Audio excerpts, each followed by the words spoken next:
day they fired me for telling the truth, the sky over downtown looked like a bruise. I stood on the sidewalk outside Halbert Dynamics, staring up at the glass tower where I'd spent 5 years of my life. My reflection in the window looked small. Brown hair frizzed from the drizzle, blazer wrinkled from too many late nights. I'm not small. My name is Ayla Reed, and 3 weeks earlier I still believed that if you worked hard and did the right thing, the right people would notice. Inside that building, I fixed other people's mistakes, caught details no one else saw, and trained new hires who somehow leapfrogged me on the org chart. I swallowed it, told myself my time would come. I didn't know yet that in corporate America, karma doesn't show up on its own. It started with a Monday morning urgent all hands on the 30th floor, the executives' floor. The carpets were thicker up there, the silence heavier, like you could choke on it. My manager, Melissa Grant, stood at the head of the long glass table.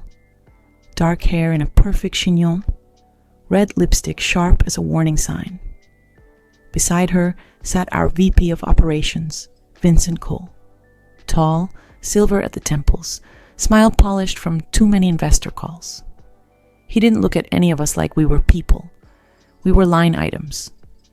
"Thank you for coming in early," Vincent said. "We're facing a sensitive situation." The screen behind him lit up. Charts, projections, losses. "We've lost 3 major contracts this quarter," he went on. "We need to course correct. That means restructuring." Restructuring. Corporate code for people are about to be sacrificed. I scanned the slide automatically. Something felt wrong. The losses were spread out, almost random, like someone had taken a blender to the truth. I flipped open my notebook and thumbed to the printout I'd brought. My original projections. My math. My name at the bottom. The numbers did not match. In my report, the biggest hit came from one rollout Vincent had forced through on an impossible timeline. We'd warned him. He'd pushed anyway. The client walked. On the screen, that spike was gone, replaced with smaller dips across multiple accounts. It made it look like overall underperformance instead of one very expensive executive mistake. My stomach dropped. "As part of this restructuring," Vincent said, "we'll be consolidating roles in operations and client analytics." Client analytics. My team. Melissa's gaze flicked down the table. Our eyes met for half a second. Her expression said everything without a word. Don't. When the meeting ended, people filed out quietly, clutching notebooks like shields. I stayed seated until the room emptied, trying to steady my breathing. "Ayla," Melissa said from the doorway, "walk with me." We stepped into a small side conference room, glass walls, fake plant in the corner, no witnesses. "You look like you're about to pass out," she said. "What's going on?" "The numbers," I said. "Those weren't my numbers." Her jaw tightened. "They're the company's numbers now. You changed my report." "I finalized your report," she said, voice soft but edged. "And I shaped it to align with what leadership needs to see. That's called being a team player." "That's called falsifying data," I shot back. "You buried the rollout disaster. You made it look like our team is the problem." She exhaled slowly. "What do you want me to do? March into Vincent's office and blame him in front of the board? Grow up, Ayla. This is how the game is played." "People are going to lose their jobs because of this," I said. "Good people who didn't cause this mess." "And if you keep talking like that," she said quietly, "you're going to be one of them." For a second, her eyes softened, like maybe she actually cared.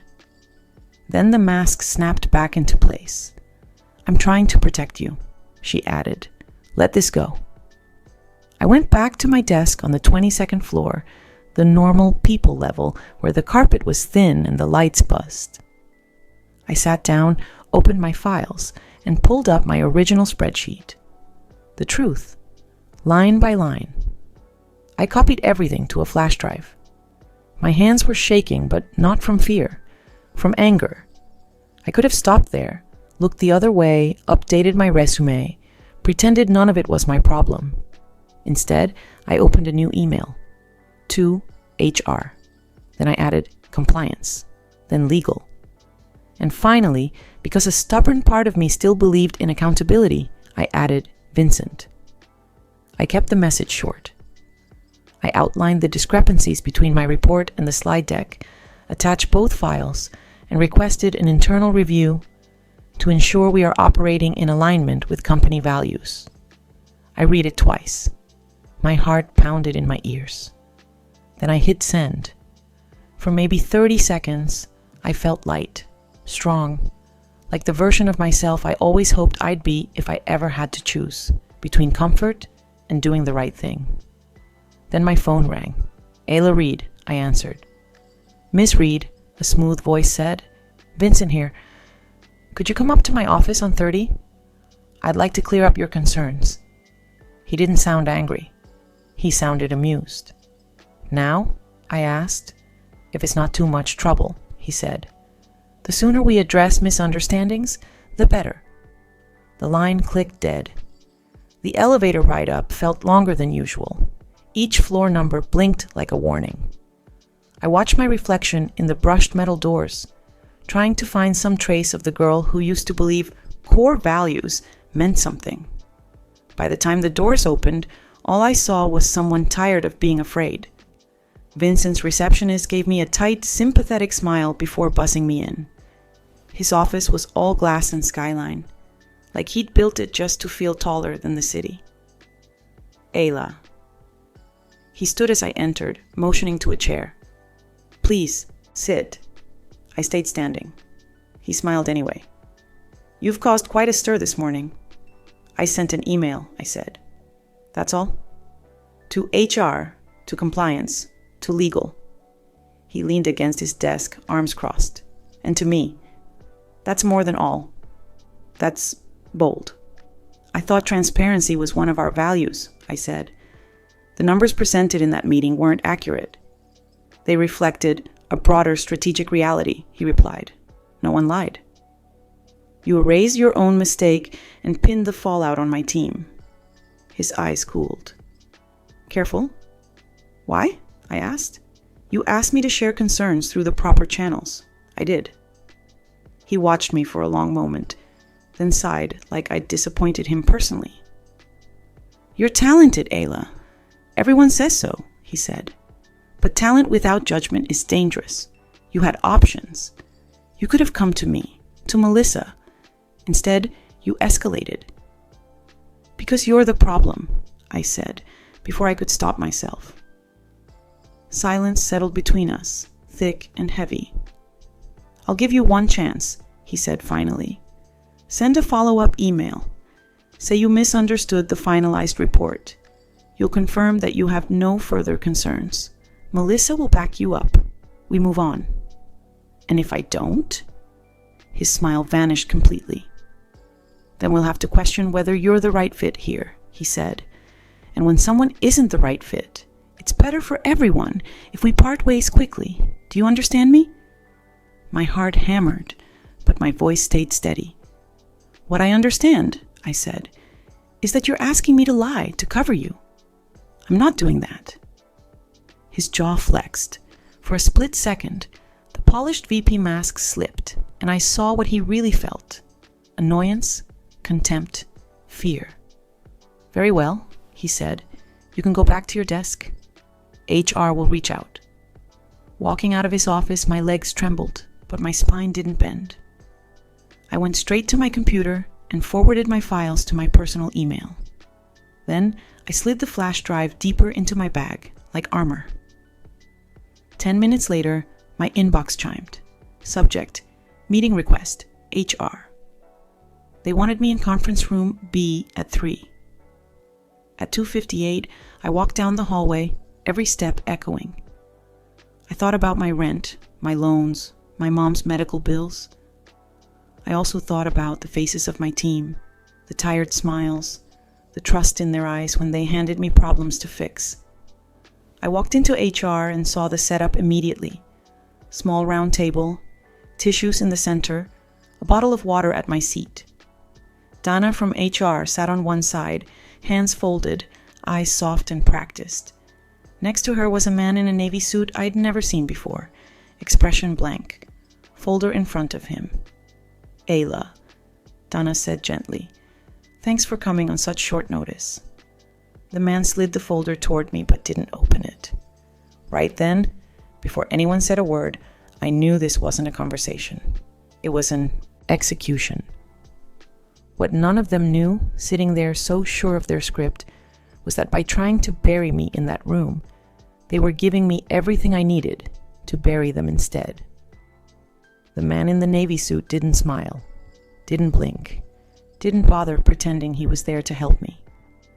Dana cleared her throat softly, like she'd practiced the exact sound in the mirror.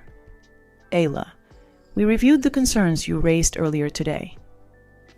Already a lie. No one reviews anything in 3 hours. "We take accusations of data issues seriously," she continued, "but after speaking with leadership, we've determined that the discrepancies you mentioned fall within standard revisions." Standard revisions. The phrase corporate lawyers use when they need to sanitize the truth. The man pushed the folder closer. "This contains details of your separation package." I didn't touch it. "I'm not resigning," I said. "It's not a resignation," Dana said quickly. "It's a mutual parting. You'll receive 8 weeks severance, continued health coverage, and a positive reference. In return, you'll agree to confidentiality terms and withdraw your claims." "My claims?" I asked. "I didn't file any claims." "You emailed legal," she said. "That counts as initiating a concern. We need to close it." I stared at her. "And if I don't sign?" The man answered this time, voice smooth and cold. "Then we move forward with termination for misconduct." Misconduct? My voice cracked in disbelief. For telling the truth? For sharing confidential internal data outside approved channels, he said. For attempting to undermine leadership. For creating a hostile environment during a restructuring process. I laughed once, short and sharp. "You can't be serious." "We are," Dana whispered. That's when it hit me. This wasn't about my report. It wasn't about the numbers. It wasn't about restructuring. It was about obedience. I was supposed to bend. I was supposed to apologize. I was supposed to make their lie easier for them to carry. But I didn't bend. I pushed the folder back across the table. "I'm not signing anything." Dana lowered her gaze. The man didn't move. "Very well," he said. "Miss Reed, Halbert Dynamics is terminating your employment effective immediately. Security will escort you to gather your personal belongings."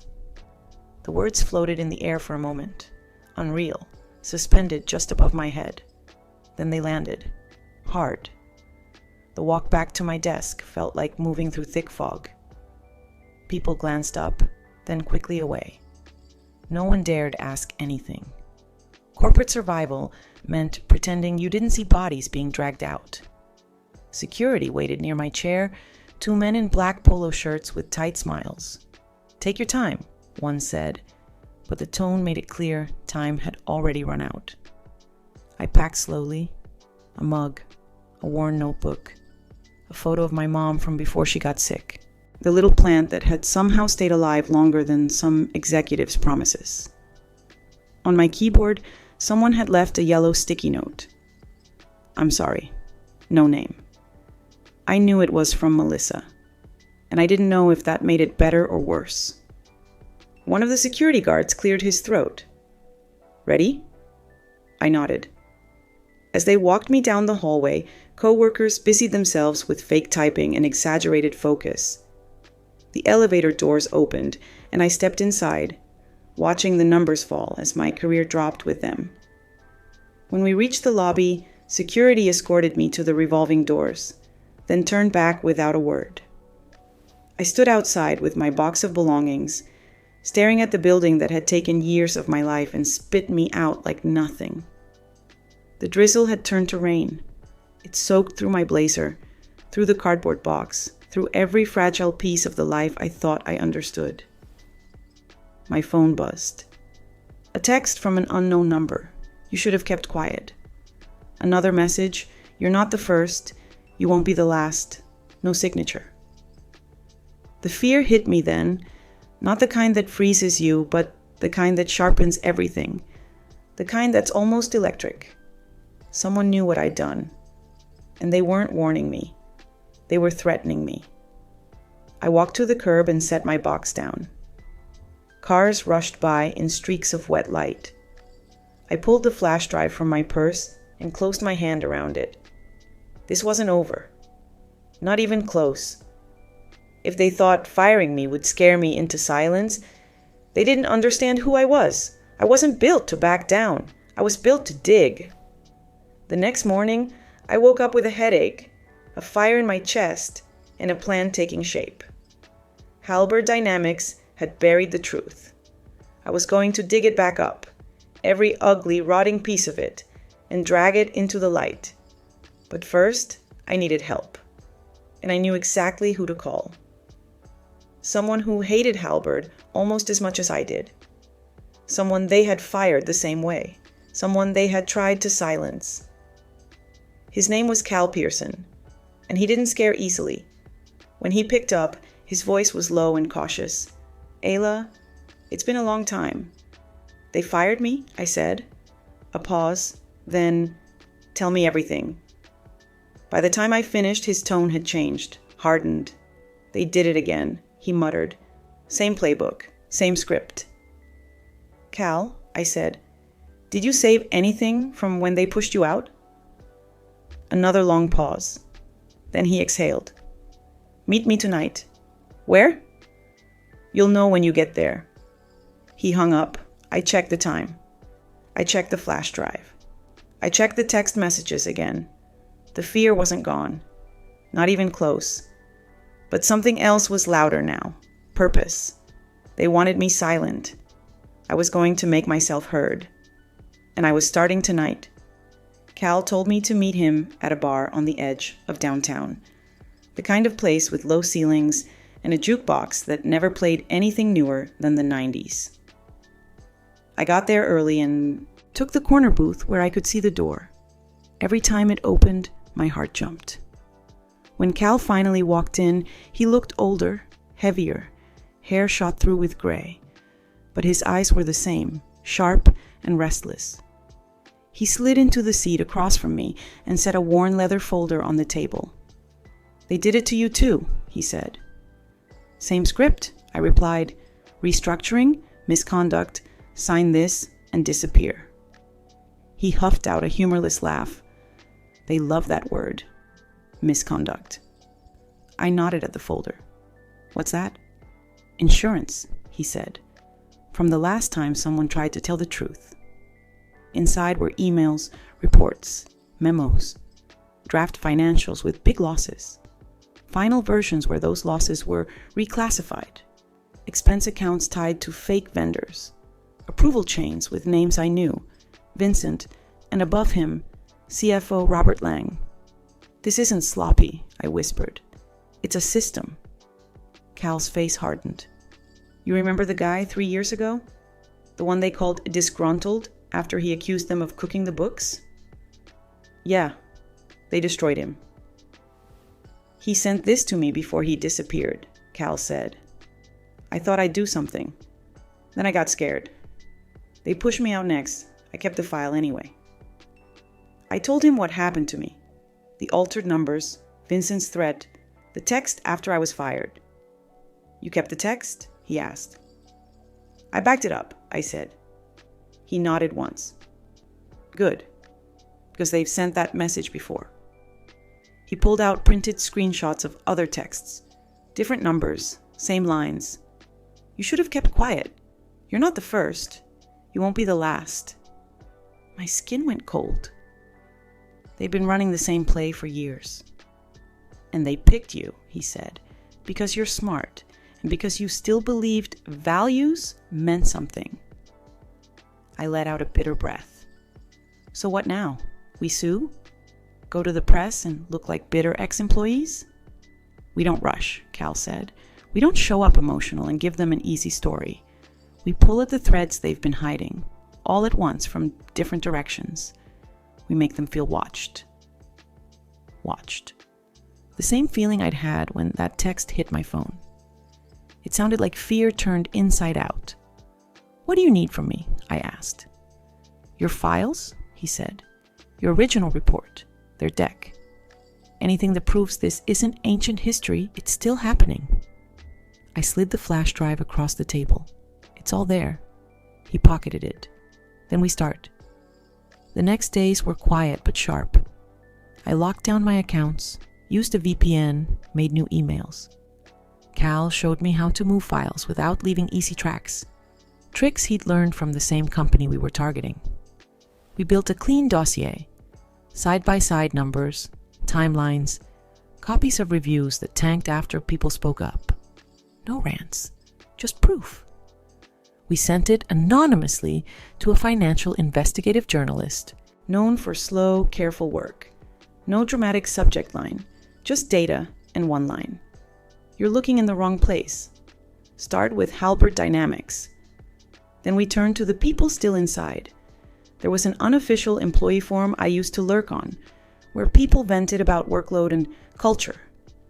I made a new anonymous account and posted one question. Anyone ever get pushed out after raising values concerns? At first, nothing. Then replies. 1, 3, 10. Different teams. Different years. Same pattern. Someone speaks up about numbers, safety, harassment. Suddenly they're negative. Suddenly their performance declines on paper. Suddenly they're gone. Reading it hurt, but it was a clean hurt. I wasn't alone. I never had been. If I share proof, I wrote, will you? Replies trickled in. Yes, if it's anonymous. Yes, if you show us how. Yes, if this doesn't just die quietly. We set up a secure drop. Files appeared, screenshots, emails, logs, copies of performance plans that all sounded like they'd been written from the same script. Vincent's name showed up over and over. So did Melissa's. But as we mapped the connections, one name sat in the center. Lang. He's the architect, Cal said, tapping his name. Vincent is just his knife. So why go after Vincent? I asked. Because when you shake the table, the knife moves first, he said. He's sloppy. If he panics, he'll make visible mistakes. So we shook the table. A curated bundle of documents, all scrubbed of anything that could point to us, landed in the inbox of a board member's assistant. Enough to scare them. Not enough to show our full hand. Around the same time, the journalist emailed Halbert for comment on allegations of financial misrepresentation and whistleblower retaliation. We didn't see the email, but we saw the fallout. People inside posted about urgent all hands and new communication guidelines. HR scheduled reminder sessions about confidentiality. Legal drafted new policies overnight. On the morning Halbert was set to pitch a big government contract, we posted something new on the forum. Not a rant. A story. Mine. But stripped of names and dates. The conference room, the folder, the mutual separation, the threat, the walk with security. I ended it with one line. If they forced you out for telling the truth, you are not alone. And they are not untouchable. By noon, it had hundreds of views. Someone forwarded it up the chain for awareness. Someone else leaked it into a group chat. Containment became the crisis of the day. Then the board got word that an oversight agency had opened a preliminary inquiry based on anonymous tips. The cracks appeared fast. Inside, Vincent started hunting for someone to blame. Melissa texted me late from an unknown number. They're pinning this on me, she wrote, saying I changed reports without approval, saying I misread his instructions. I remembered the day she'd told me to let it go. What do you want from me? I typed. A long pause. Then, I have emails and notes showing he approved every change. I was scared. I still am. But if he thinks I'm going to fall on the sword alone... Another pause. He doesn't know me at all.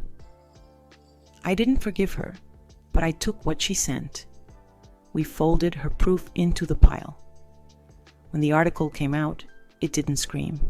It just laid out a pattern: altered financials, retaliation, anonymous threats, a culture where values meant silence.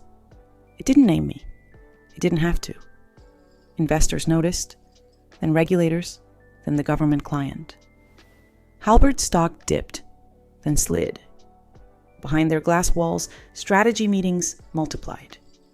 And within weeks, Vincent resigned to pursue new opportunities. Lang stepped down soon after for health reasons. Officially, no one admitted fault. Unofficially, everyone inside understood. You don't lose your VP and CFO in the same month because everything is fine. Was it neat? Cinematic justice? No.